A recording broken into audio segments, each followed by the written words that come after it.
Hello. Today we will solve some examples on finding the energy and the power for signals, continuous and discrete signals. First, let's start with the definition. If we have a signal x of t, continuous signal x of t, then we can find the energy by finding the integration from minus infinity to infinity of the magnitude of the signal squared dt. Of course, we integrate over the variable time, the t.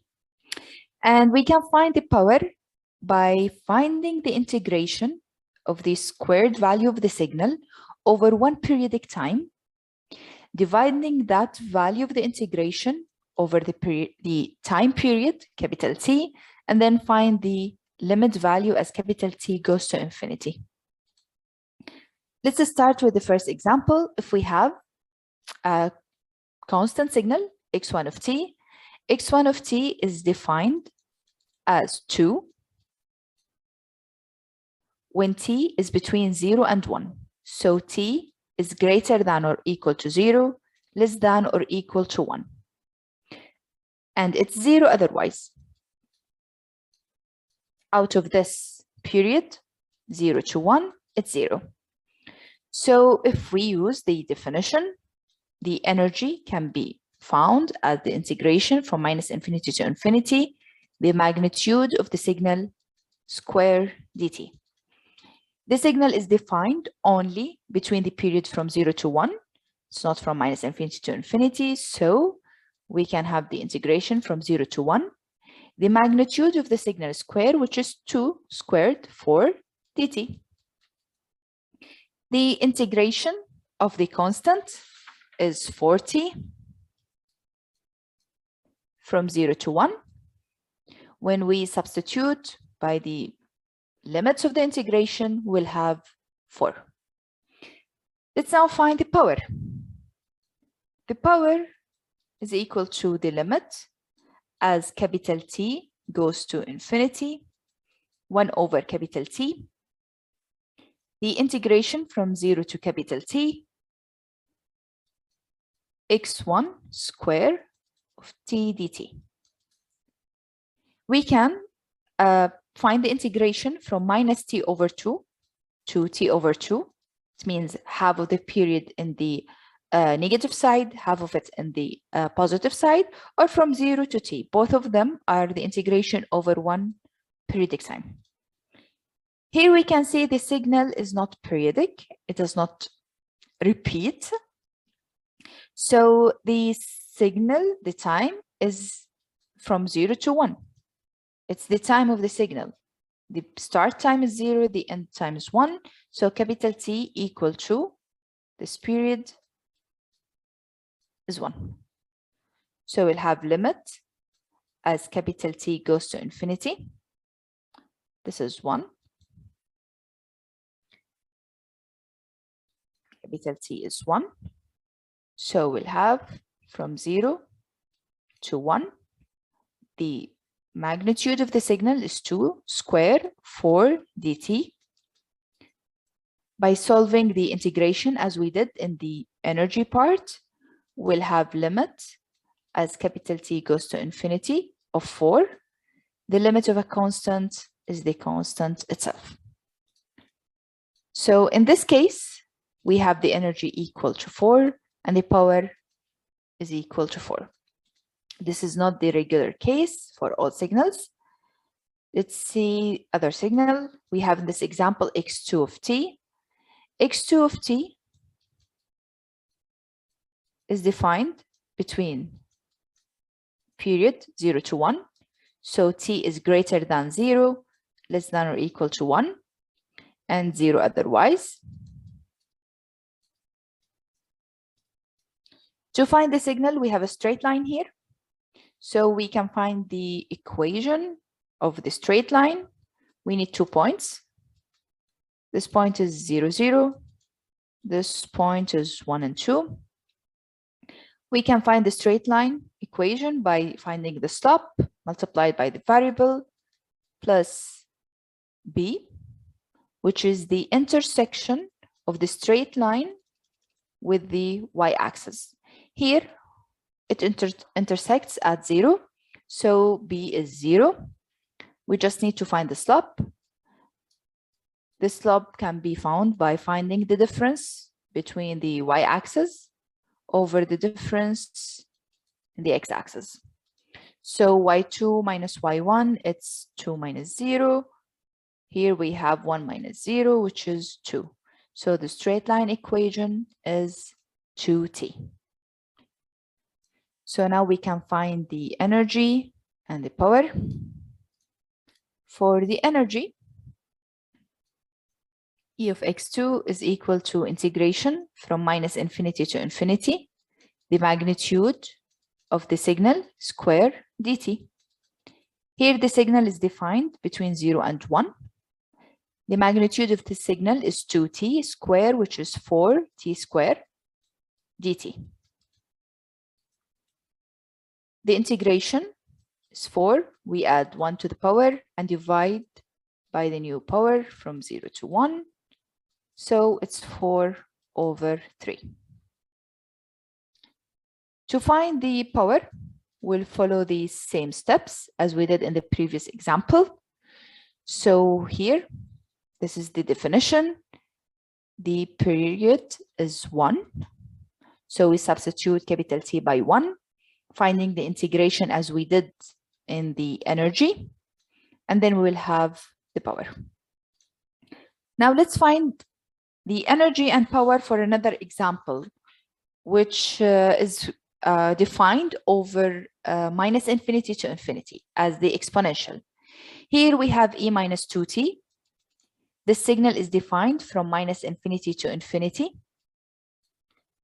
At 0, it's 1.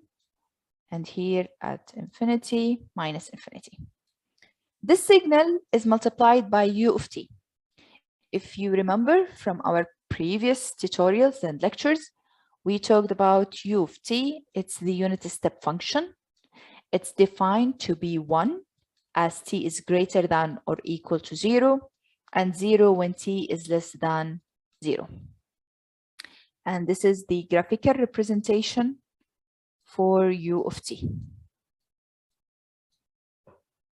So when u of t is multiplied by another function, it means that the negative part of that function is set to 0, and we have only this positive part of the signal. So let's find the energy.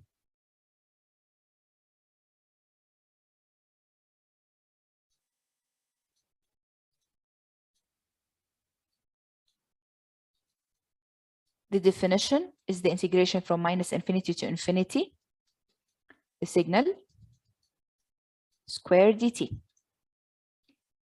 We found here that the negative part is set to 0, and we have the signal starts not from minus infinity, but from 0. So it will be the integration from 0 to infinity. The signal, it's e minus 2t, u of t square dt. U of t, we saw from the definition, it's 1. So it can be removed from here. And e exponential to the power minus 2t squared, we can multiply the power to have here instead of 2, 4. Now we ended up with simply integration for exponential. This is the exponential divided by the differentiation of the power of the exponential, which is minus 4. The limit of the integration from 0 to infinity. So it's minus 1 over 4. And when we substitute by infinity, exponential to the power minus infinity, it will give us 0. Minus, when we substitute by 0, exponential to the power 0 is 1. So here we'll have 1 over 4. Okay, let's find now the power of the signal. The definition of the power is the limit as capital T goes to infinity, 1 over capital T, the integration from minus t over 2 to t over 2, it's one period, x1 of t squared dt.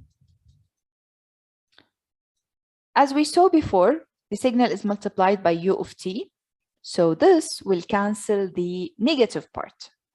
And then we'll have the period of the signal starts at 0. And u of t, its value is 1.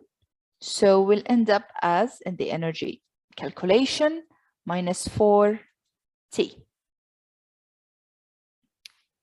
Now we can find the integration, but we don't forget the limit. T goes to infinity, 1 over capital T. Here we didn't substitute 1 over capital T or the capital T as in the previous examples, because in the previous examples, the two signals started at 0 and ended at 1. So it has a start point and end point. In this example, we have the signal is continuous to infinity. That's why we'll use the limit and we don't substitute by infinity. The limit will take care of that period. So here we'll have the solution of the exponential over minus 4, which is the derivative of the power of the exponential, the limit of the integration from 0 to t over 2. This will give us the limit as t goes to infinity. We can take the minus 1 over 4. And then we have the exponential. When we substitute, we'll have exponential minus 4t, t over 2. Then we'll have exponential minus 2 capital T. And here minus exponential to the power 0 is 1.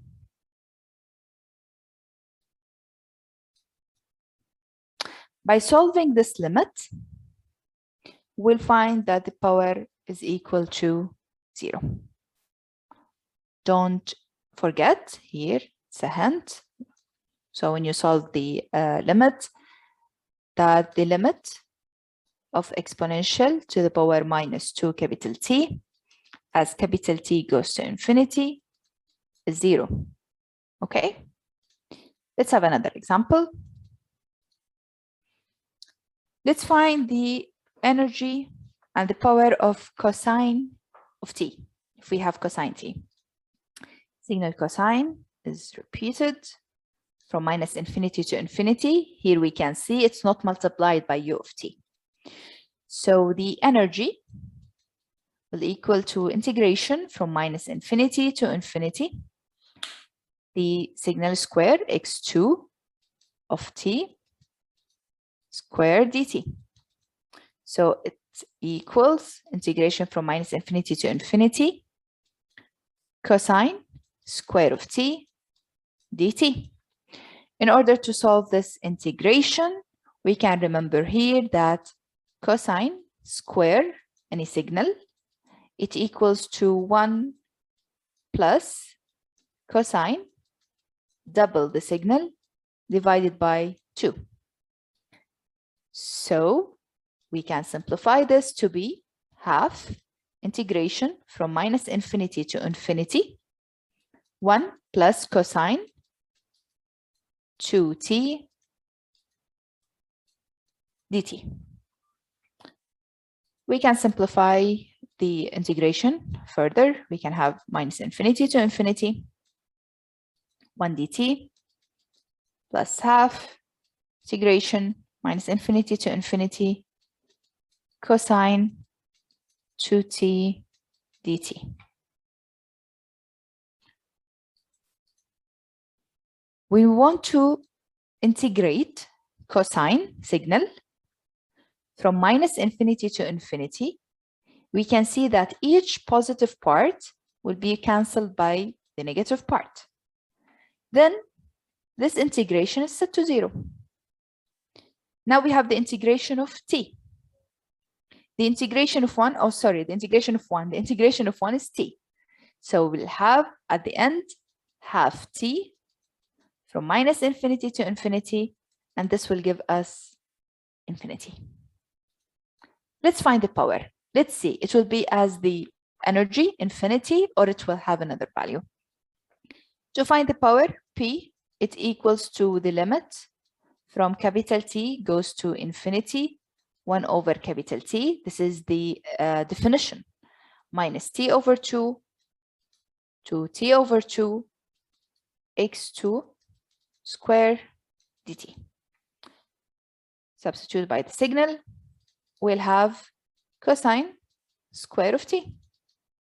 And as we saw before, the cosine square can be simplified to be half 1 plus cosine double the angle. So here we'll have 1 over 2 capital T integration from minus T over 2 to T over 2, 1 plus cosine double the angle dt.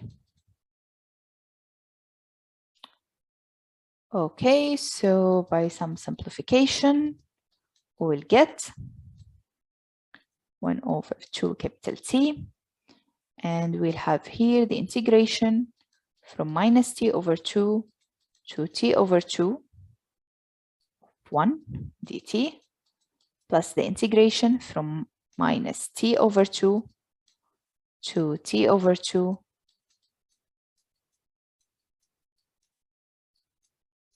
dt. When we find the integration of cosine over one period here, this is the cosine over one period. We'll see also that the positive part will be cancelled by the negative part. Integration in the signal is the area under the curve. Here we don't have the signal squared as in the definition. So it's simply integrating the signal itself. So this will be set to 0. At the end, we'll have limit as t goes to infinity. Here, this is t, the integration.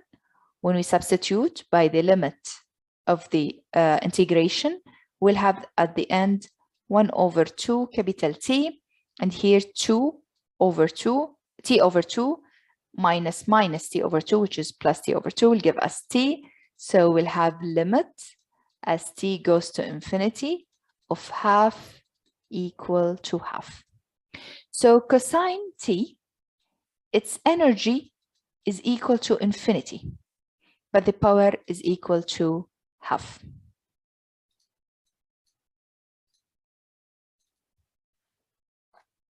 These slides will be uploaded to Moodle, so you can check them, check the calculation, and do it by yourself.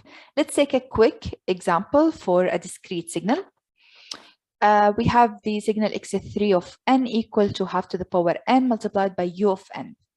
U of n, it's as in the continuous signal, it's the unit step function, but this time it's defined over samples. It's discrete signal.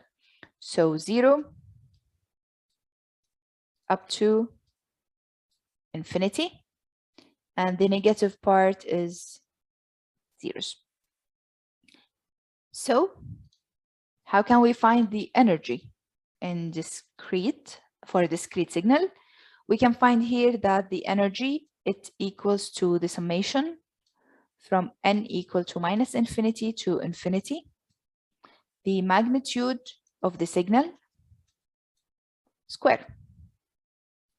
And because our signal is multiplied by unit step function, so it will not start from minus infinity, it will start by 0. So here n equal to 0, infinity, the signal is half to the power n square. Here u of n, we can substitute it by 1 over the period from n equal to 0 to infinity. So here at the end we'll have 2n This can be simplified to be n equal to 0 to infinity 1/4 to the power n. If you remember from your calculus courses, if we have summation from n equal to 0 up to infinity alpha to the power n, this is the series definitions. This can be simplified to be 1/1 minus alpha under the condition that magnitude of alpha is less than 1. We can see here that our alpha, if we can compare them, our alpha is 1/4, which is less than 1. So here the series can be replaced by 1/1 minus alpha, which is 1/4. And at the end, we'll have 4/3. Okay, let's see the power. Here, this is the definition of the power. It's the limit as capital N goes to infinity 1/2n plus 1, summation from minus n to n for the signal square. We will substitute the signal as we did in the energy. And because we have unit step function here, we'll start by from 0, because the unit step function will cancel all the negative part and we'll end up with this signal. Also, from the series simplification that you took in, I think, Calculus 2 course, if we have summation from n equal to 0 to capital N for alpha to the power n, when magnitude of alpha is less than 1, this can be replaced or simplified by 1 minus alpha to the power capital N plus 1 over 1 minus alpha. So here, this summation can be replaced by the ratio. And then by finding the limit, we'll end up by 0. Okay, so this is it for today's tutorial. And see you next tutorial. Bye-bye.